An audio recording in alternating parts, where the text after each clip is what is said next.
अमरेंद्र बाहुबली यानी म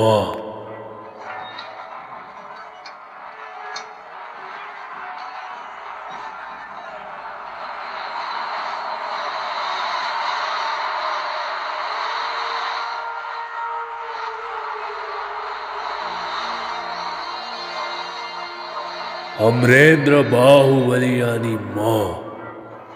माहिष्मतिको असंख्य प्रजा र तिनको धन प्राण र मानको रक्षक र महाराज भल्लाल देवको सर्वसेनाको अध्यक्ष निरन्तर आफ्नो कर्तव्य निर्वाह गरेका बेला यदि आफ्नो प्राण पनि त्याग्नु पर्यो भने संकोच मान्ने छैन।